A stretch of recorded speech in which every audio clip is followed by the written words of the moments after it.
السلام علیکم. آج کا ہمارا جو لیکچر ہے وہ ہے ریسرچ میتھڈز پہ. پچھلے لیکچر میں میں نے بات کی تھی سائیکالوجی پہ کہ اس میں ریسرچ میتھڈ جو ہے وہ کیوں یوز ہوتا ہے, سائنٹیفک میتھڈ کیوں یوز ہوتا ہے. اس کے بعد ہم نے سٹیپس پہ بات کی تھی کہ کون کون سے سٹیپس ہوتے ہیں جو ریسرچ میں یوز ہوتے ہیں. تو آج ہم بات کریں گے ریسرچ میتھڈز پہ کہ ریسرچ میتھڈز سائیکالوجی میں کون کون سے یوز ہوتے ہیں. تو دو ٹائپ جو مین ٹائپس ہیں ریسرچ میتھڈ کی, پھر آگے سب ٹائپس ہوں گی اس کی, ان پہ بعد میں جائیں گے. پہلے دو مین ٹائپس ہیں اس پہ ڈسکس کر لیتے ہیں. پہلی جو ہے وہ ہے نان مینپولیٹیو یا ڈسکرپٹیو میتھڈ, دوسری ہے ایکسپیریمنٹل میتھڈ.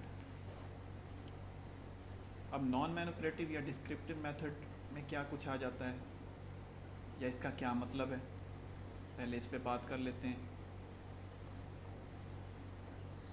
اس میں وہ چیزیں آ جاتی ہیں جو چیزیں نیچر میں ہے, جن پہ ہم اسٹڈی کرنا چاہتے ہیں, جن میں ہم ویریبلس کی چھیڑ چھاڑ زیادہ نہیں کرتے, تو وہ ڈسکرپٹیو میتھڈ میں آ جاتی ہے یا نان مینپولیٹیو میتھڈ میں چیزیں آ جاتی ہیں. اور ایکسپیریمنٹل میتھڈ کیا ہے, اس میں جو ویریبلس ہوتے ہیں وہ ہمارے کنٹرول میں ہوتے ہیں, ہم اپنی مرضی کی سچویشن کریٹ کر سکتے ہیں. اور زیادہ تر یہ جو ریسرچ ہوتی ہے یہ لیبز میں ہوتی ہے, کیونکہ لیبز ہی وہی جگہ ہوتی ہے جہاں پہ ہم ہر چیز کو اپنی مرضی سے مینپولیٹ کر سکتے ہیں, کنٹرول کر سکتے ہیں. تو ڈسکرپٹیو میتھڈ میں ایک نیچرل ٹائپ کی سیٹنگز ہوتی ہے, اس میں ہم زیادہ چھیڑ چھاڑ نہیں کرتے, صرف اسٹڈی کرتے ہیں. اور ایکسپیریمنٹل میتھڈ میں سب کچھ ہم کنٹرول کر سکتے ہیں یا کنٹرول کر رہے ہوتے ہیں, اور اپنی مرضی کا رزلٹ یا اپنی مرضی کا جو ایریا ہے اس پہ فوکس کرتے ہیں کہ ہم کو اس کے متعلق رزلٹ چاہیے. تو یہ دو بیسک جو ڈفرینسز ہیں ریسرچ میتھڈ میں. پھر اس سے آگے سب ٹائپس وغیرہ نکلتی ہیں. ڈسکرپٹیو میتھڈ کی پہلے بات کر لیتے ہیں.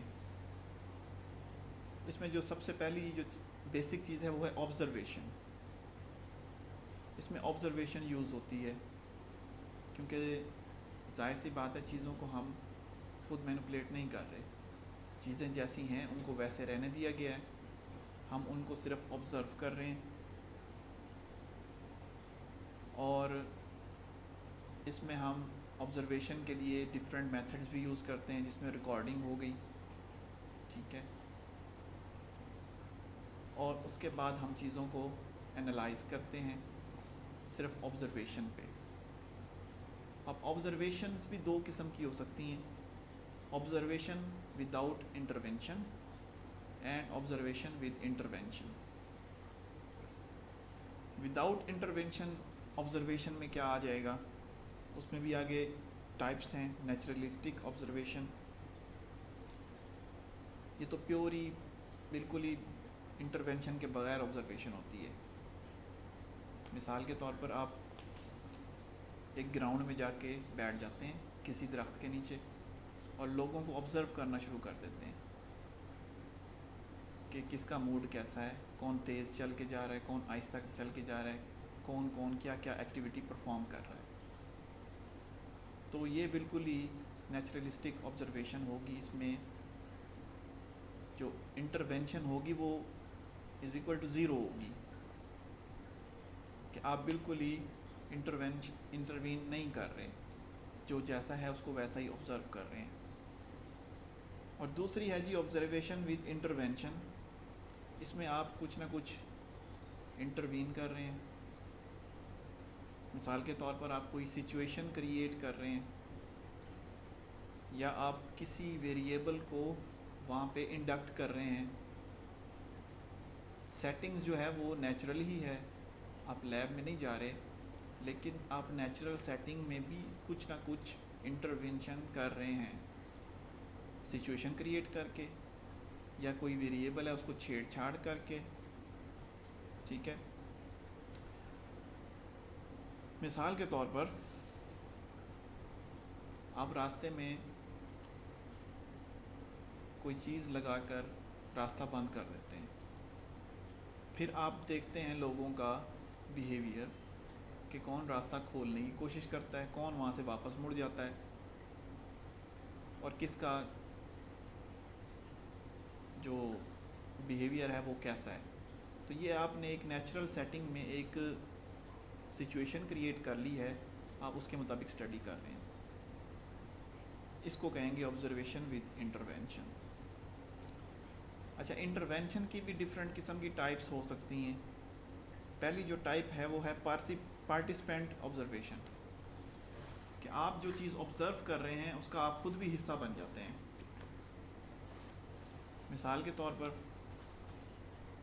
کوئی کانفرنس ہوتی ہے, آپ نے اس کو جا کے کور کرنا ہے, تو آپ جا کے ان کو یہ نہیں کہیں گے کہ آپ مجھے جی کوئی اسپیشل جگہ دیں بیٹھنے کے لیے جہاں سے میں آبزرو کر سکوں, یا مجھے کوئی اسٹیٹس دیں میری حیثیت کے مطابق.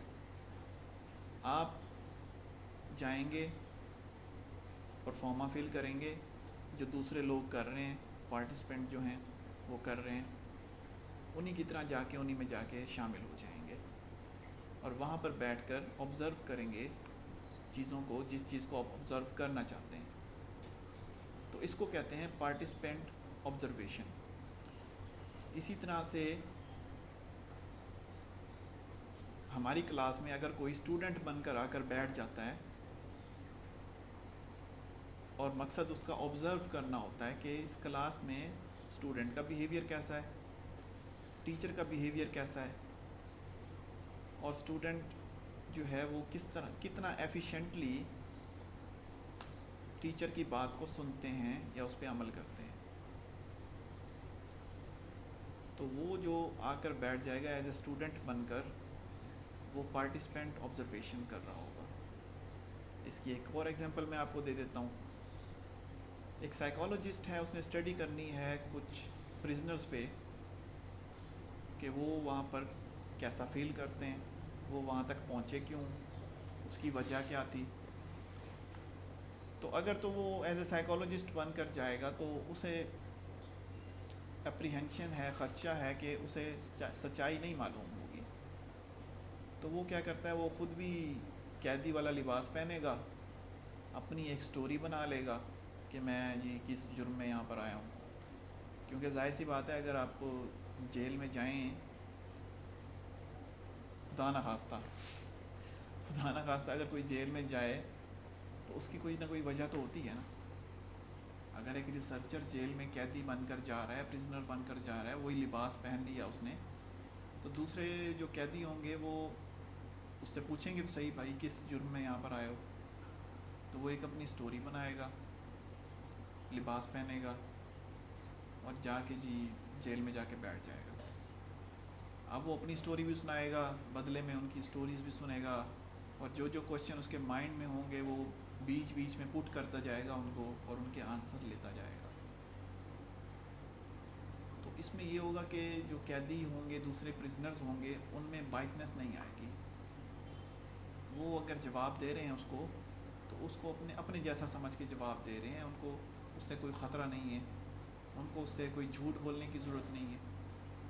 کیونکہ ظاہر سی بات ہے, آپ نے اکثر دیکھا ہوگا ہم اتھارٹی سے اکثر جھوٹ بول لیتے ہیں, لیکن جو اپنے برابر کے کاؤنٹر پارٹس ہوتے ہیں ان کو ہم بتا دیتے ہیں یار یہ بات ایسے تھی, اب مجھے جھوٹ بولنا پڑ گیا اتھارٹی سے تاکہ سزا سے بچ سکیں. تو یہی کام پریزنرز بھی کرتے ہیں کہ اگر اتھارٹی ان سے کوئی جواب مانگے تو ان کو جواب نہیں دیتے, لیکن آپس میں ان کو ایک دوسرے کا سب پتہ ہوتا ہے. تو یہ جو پارٹیسپینٹ آبزرویشن ہے یہاں پر اس وجہ سے بہت کام آتی ہے. انٹرسٹنگ بھی ہے یہ کہ ویسے تو آپ کبھی جیل نہ جا سکیں, لیکن ریسرچ کرنے کی غرض سے آپ تھوڑی دیر کے لیے یا کچھ دنوں کے لیے آپ قیدیوں جیسا بیہیویئر حلیہ بنا کر آپ جیل میں جا کر بیٹھ جائیں, اپنا کام بھی کر لیں اور ایک ایکسپیرینس بھی لے لیں، ایک ایڈونچر بھی ہو جائے آپ کے لیے. تو تو یہ جو آبزرویشن ہے، پارٹیسپینٹ آبزرویشن، اس کانٹیکسٹ میں ایک انٹرسٹنگ بھی ہے اور پریکٹیکل بھی ہے. اور پریکٹیکل زیادہ تر ان کے لیے ہے جن کو تھوڑا سا ایکٹنگ آتی ہے. یہ نہیں کہ وہ جا کر جی وہاں پر بالکل ہی ایکسپوز ہو جائیں اور ان کی اپنی جان خطرے میں پڑ جائے. اگلا ہے جی اسٹرکچرڈ آبزرویشن.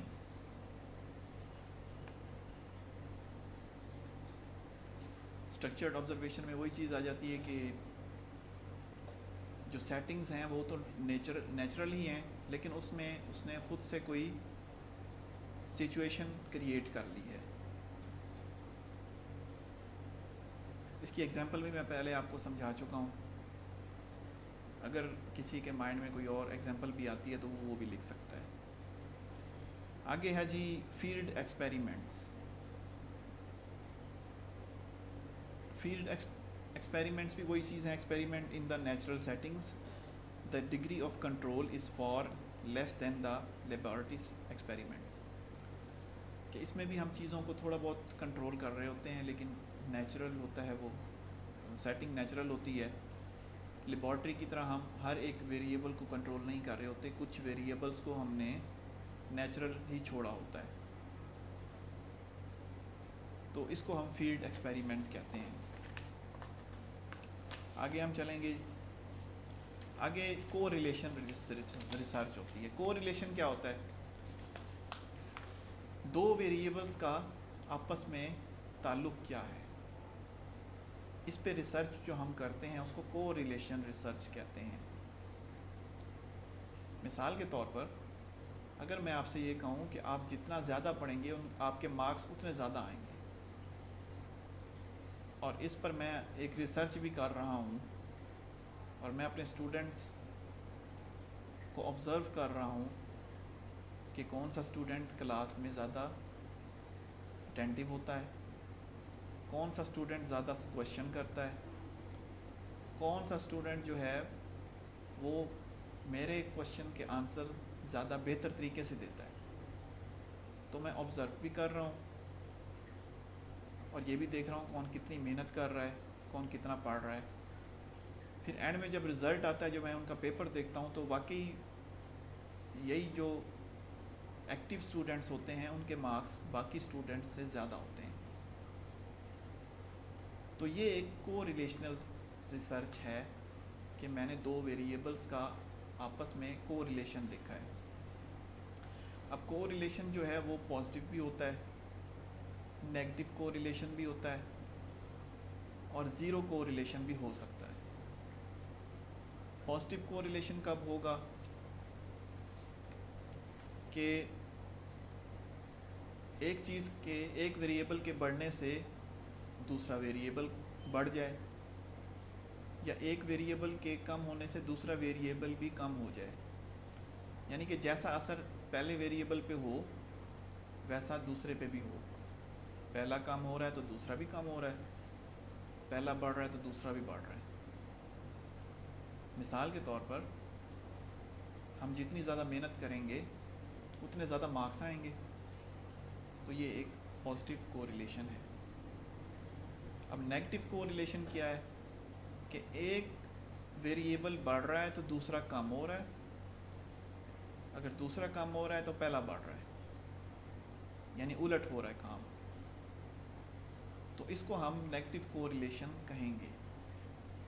مثال کے طور پر آپ ایکسرسائز کرتے ہیں اپنا ویٹ لاس کرنے کے لیے، ویٹ لوز کرنے کے لیے. تو آپ جتنی زیادہ ایکسرسائز کریں گے آپ کا ویٹ اتنا زیادہ لوز ہوگا. ایک ویریبل آپ بڑھاتے جا رہے ہیں، دوسرا ویریبل کم ہوتا جا رہا ہے. پہلا ویریبل تھا ایکسرسائز، دوسرا ویریبل ہے آپ کا ویٹ. ایک ویریبل آپ جتنا زیادہ کریں گے اتنا دوسرا ویریبل کم ہوگا. یہ ہے نیگیٹو کو ریلیشن. بات یہ پازیٹیو ہے، لیکن سائنٹیفکلی ہم پڑھ رہے ہیں چیزوں کو، تو اس کو ہم نے اس کو کہا جاتا ہے نیگیٹو کو ریلیشن. کہ ایک